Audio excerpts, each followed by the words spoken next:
नमस्कार साथियों। साथियों, आज बात करूंगा मैं एमएसए से रिलेटेड क्वेश्चन आंसर के बारे में। साथियों, जैसे आपके कमेंट आया था कि सर आप एमएसए पे भी क्वेश्चन आंसर लेके आइए और बनाइए वीडियो, आप बहुत अच्छी बना रहे हैं। ठीक है, मैं इस पर भी एक एमएसए पे भी वीडियो बना देता हूँ, तो इसमें भी क्वेश्चन आंसर लेके आया हूँ, जिसमें वही क्वेश्चन है, इंपॉर्टेंट क्वेश्चन हैं जो आपके इंटरव्यू में अक्सर पूछे जाते हैं। इंटरव्यू में अक्सर पूछे जाते हैं। तो सबसे पहले लॉन्ग फॉर्म या फुल फॉर्म, एमएसए की फुल फॉर्म क्या है, मेजरमेंट सिस्टम एनालिसिस, ये पूछा जाता है। दूसरा टाइप क्वेश्चन पूछा जाता है मोस्टली इंपॉर्टेंट, कि गेज आर एंड आर की जो एक्सेप्टेंस क्राइटेरिया क्या है, गेज आर एंड आर कितना चाहिए। तो gauge R and less than 10% चाहिए, लेस देन 10%, जो कि सेटिस्फैक्ट्री होता है, जो पास होता है। अगर 10 से 30 के बीच में है तो ये मार्जिनेबल एक्सेप्टेबल है, और 30 से अबव है तो ये फेल है, ये नॉट एक्सेप्टेबल है। ठीक है। अगला होता है एनडीसी वैल्यू कितनी एक्सेप्टेबल है, एनडीसी वैल्यू की फुल फॉर्म क्या है, ये भी आपसे पूछा जा सकता है। तो एनडीसी की वैल्यू की फुल फॉर्म होती है नंबर ऑफ डिस्टिंक्ट कैटेगरीज, और अगर हम इसकी बात करते हैं, एनडीसी इक्वलेंट 5 या ग्रेटर देन 5 चाहिए, या तो 5 के बराबर होनी चाहिए या 5 से ज्यादा होनी चाहिए। अगला पूछा जाता है कि जो एनडीसी वैल्यू हम कैलकुलेट करते हैं एमएसए में, यहाँ पे लिखा जाता है 1.41, ये वैल्यू क्या होती है। तो अगर इस वैल्यू की बात करें, नंबर की बात करें, तो ये नंबर ऑफ नॉन ओवरलैपिंग, जो ओवरलैपिंग 97% कवर करता है, जो भी आपका कॉन्फिडेंस इंटरवल्स होता है, बट द स्पेस का स्पेन एक्सपेक्टेंसी पीबी का, तो ये पीबी की बात करता है, ये किसका वैल्यू होती है। जैसे आपने मान देखा होगा पाई का मान क्या होता है, 22/7, तो ऐसे भी इसका एक मान निकाल के भी निकाला हुआ है अलग से, जो कि आप पीबी का वैल्यू निकाला हुआ है इस फॉर्मूला के अकॉर्डिंग। ठीक है। उसके बाद आपका लिया जाता है बायस क्या होता है। बायस बेसिकली अगर देखें हम, तो बायस होता है observe average minus reference value, observe average minus reference value, जो मेजरमेंट की रेफरेंस वैल्यू है। सपोज दैट मान के चलिए हमारे पास कोई एक इंस्ट्रूमेंट्स है, वर्नियर कैलिपर है, डिजिटल वर्नियर कैलिपर है, जिसकी लीस्ट काउंट 0.01 है। उस वर्नियर से हम इस इंस्ट्रूमेंट को चेक करते हैं बार बार डायमेंशंस पे, सेम इंस्ट्रूमेंट्स सेम ऑपरेटर्स, और इस वैल्यू चेक की हमने, ये रिपीटेड वैल्यू आई, हमने इसका एवरेज लिया और ये एवरेज रेफरेंस वैल्यू से माइनस कर दिया, तो ये आपका वॉइस निकल के आ जाता है। तो वॉइस एक्सेप्टेबल कितना रहता है, बेसिकली हमें देखा जाए तो वॉइस एक्सेप्टेबल वॉइस होता है हमारा, जो भी इंस्ट्रूमेंट की लिस्ट काउंट होती है। सपोज दैट हमारी लिस्ट काउंट कितनी थी डिजिटल वर्नियर कैलिपर की, 0.01 थी, तो 0.01 divided by 2 is equal to 0.005, यानी 5 माइक्रोन तक तो एक्सेप्टेबल होता है। बट वॉइस आपका जीरो चाहिए, जीरो इम्पॉसिबल है, तो जीरो नहीं हो सकता, तो इसलिए आपका जो भी इंस्ट्रूमेंट की लिस्ट काउंट है वो 1/2 आप रख सकते हैं, ये मेरा एक्सपीरियंस है। ठीक है, इतना रख सकते हैं, और बाकी आपकी कंपनी का प्रोसेस के अकॉर्डिंग आप ये वैल्यू को रख सकते हैं। अगला होता है आपका एक्यूरेसी और रेजुलेशंस क्या होता है। तो बेसिकली रेजुलेशंस क्या होता है, जो भी आपके प्रोसेस में स्मॉल से छोटे छोटे चेंजेस को पकड़ सके, जो भी आपके फेथफुली आइडेंटिफाई स्मॉल चेंजेस को पकड़ सके। जैसे आप देख पा रहे हैं दो वर्नियर हैं, एक इंस्ट्रूमेंट से एक वर्नियर कैलिपर है, इसमें देख पा रहे हैं आपकी जो ये है, ये छोटे छोटे रीडिंग को भी पकड़ रहा है, ये इसमें से नहीं पकड़ सकता था, यही आपकी रेजोल्यूशन कहलाती है। जैसे इसकी रेजोल्यूशन क्या है आपका 0.001 माइक्रोन, और इसका 0.01 है इसकी, यानी इसकी 10 माइक्रोन है, ये है। तो यही आपकी, और एक्यूरेसी क्या होती है, जो आपकी वैल्यू आ रही है बराबर, जो आप टॉलरेंस में आ रही है, ये आपकी एक्यूरेसी कहलाती है। ठीक है। अगला क्वेश्चन होता है आपका मीनिंग ऑफ रिपीटेबिलिटी। रिपीटेबिलिटी क्या होती है, रिपीटेबिलिटी होती है, इसमें बात करते हैं रिपीटेबिलिटी में हम same part, same operator, same part, same gauge या इंस्ट्रूमेंट्स, और सेम कंडीशन में चेक करते हैं हम, और जो रिपीटेड वैल्यू आती है आपकी, वो आपका इक्विपमेंट वेरिएशन कहलाता है।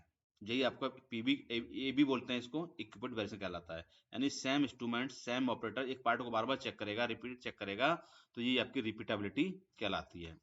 अगला होता है रिप्रोड्यूसिबिलिटी। रिप्रोड्यूसिबिलिटी में क्या होता है, डिफरेंट ऑपरेटर रहते हैं, सेम पार्ट रहता है, सेम गेज रहता है, सेम इंस्ट्रूमेंट सेम कंडीशन में चेक करते हैं, तो जो वेरिएशन आता है आपका, वो आपका रिपीटेबिलिटी कहलाता है। इसी को हम बोलते हैं एपरेचर वेरिएशन, यानी एक ऑपरेटर, दो ऑपरेटर और तीन ऑपरेटर, एबीसी तीनों ऑपरेटर हम जो भी चेक करते हैं पार्ट को, वो हमारे रिपीटेबिलिटी के अंतर्गत आता है। ठीक है, तो ये आप डेफिनेशन बोल सकते हैं, इसको बोलते हैं बिटवीन द सिस्टम वेरिएशंस या कंडीशन वेरिएशंस भी बोल सकते हैं इसको हम। ठीक है, इसके बाद आता है आपका acceptance criteria of attribute gauge study. हम जो गेज स्टडी करते हैं इसमें हम जो हमारी कितनी एक्सेप्टेंस क्राइटेरिया होती है, इसमें बात करते हैं हम effectiveness, miss rate, false alarm और कप्पा वैल्यू। तो इफेक्टिवनेस, आपकी जो इफेक्टिवनेस है, ये वाली इफेक्टिवनेस, ये 90% से ज्यादा चाहिए तो आपका एक्सेप्टेबल है। मिस रेट 2% से कम होना चाहिए और फॉल्स अलार्म 5% से कम होना चाहिए। तो ये वैल्यू दी हुई है, इस वैल्यू को आप स्टडी करके इंटरव्यू में जवाब दे सकते हैं। कप्पा वैल्यू की बात करूं मैं, तो कप्पा वैल्यू 0.8 से लेके 1 mm तक चाहिए, जो कि वेरी गुड है। यही आपके एक्सेप्टेबल क्राइटेरिया होती है kappa value. Kappa value maximum हम बात करें 1 होती है, कप्पा वैल्यू मैक्सिमम 1 होती है। ठीक है, अगला क्वेश्चन पूछा जा सकता है आपसे, फार्मूला बताइए एट्रीब्यूट गेज स्टडी के, क्या क्या फार्मूला होते हैं। जैसे इफेक्टिवनेस कैसे कैलकुलेट करते हैं, इफेक्टिवनेस कैलकुलेट करते हैं एक्चुअल ओके को ओके बोला और एक्चुअल एनजी को एनजी बोला और टोटल काउंट कितना बोला इनटू 100, वो आपका इफेक्टिवनेस कहलाता है। एक एग्जांपल के तरीके से बता रहा हूं, मेरे को 30 पीस चेक किए मैंने, ये तो मेरे ओके हैं, और जो 20 पीस चेक किए ये हमारे नॉट ओके हैं।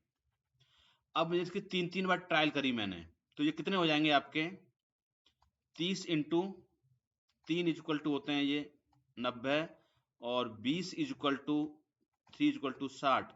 अब जो ये 60 बार इसको ओके को ओके बोलना चाहिए और 60 बार ओके को ओके बोलना चाहिए, नॉट ओके को नॉट ओके बोलना चाहिए, ये आपके नॉट ओके थे और ये ओके थे। अब इसने ओके को ओके बोला कितना, यानी कि मान चलिए 88 बार बोल दिया, 2 गलत बोल दिया, और इसने बोल दिया नॉट ओके को नॉट ओके बोला 58, डिवाइडेड बाई टोटल कितने हो गए, इसका टोटल करेंगे तो ये 150 इंटू 100, जो इसकी प्लस करके कैलकुलेट करेंगे आपका, वही आपकी इफेक्टिवनेस निकल के आ जाएगी। तो इसकी कितनी इफेक्टिवनेस आ रही है आप मेरे को कमेंट करके कर सकते हैं, जो कि नेक्स्ट वीडियो तभी चाहिए। आप उसकी इफेक्टिवनेस कैलकुलेट करके देखिए, बताइए मेरे को कितनी आ रही है, इफेक्टिवनेस कितनी आ रही है। और इसी का अगर देखें हम, तो फास्ट अलार्म क्या हुआ है, ओके साइड एनजी बोल दिया उसने, एनजी साइड ओके, तो कितने बोल दिया 2 पीस, तो 2 डिवाइडेड बाई 60 इंटू 100, तो ये भी आप कमेंट में लिख सकते हैं इफेक्टिवनेस कितनी आ रही है आपकी।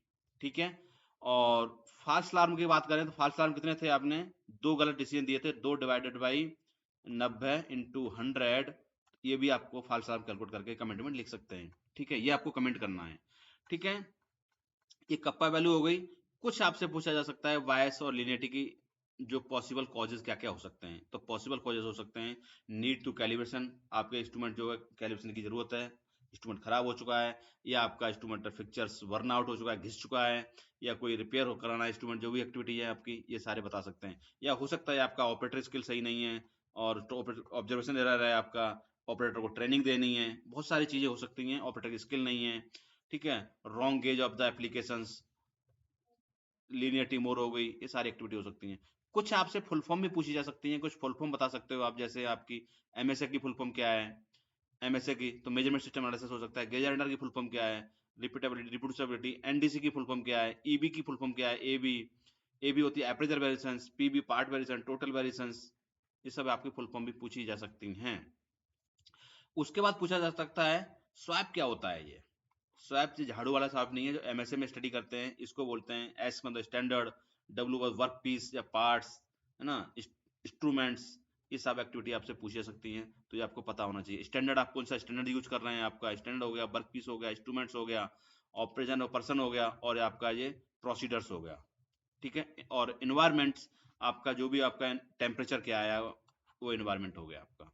ठीक है, तो ये सब आप बता सकते हो। उसके बाद 13 नंबर पे आता है आपका डिफरेंस बिटवीन एमएसए और एसपीसी में डिफरेंस क्या है, एसपीसी कब स्टडी करते हैं और एमएसए कब स्टडी करते हैं, एमएसए में हम क्या क्या स्टडी कर सकते हैं, ये भी क्वेश्चन आप बता सकते हो। तो ये आप क्वेश्चन दिए हुए हैं, तो जैसे आपके कमेंट के आधार पर मैंने ये वीडियो बनाई, अगर और ज्यादा कमेंट्स आते हैं इसमें तो और नेक्स्ट वीडियो आपकी रहेगी। लाइक और चैनल को सब्सक्राइब करें, अवश्य करें। तो ये सोचिए, मैं आपको ऐसी वीडियो बना के लाता रहूंगा। Okay, thank you.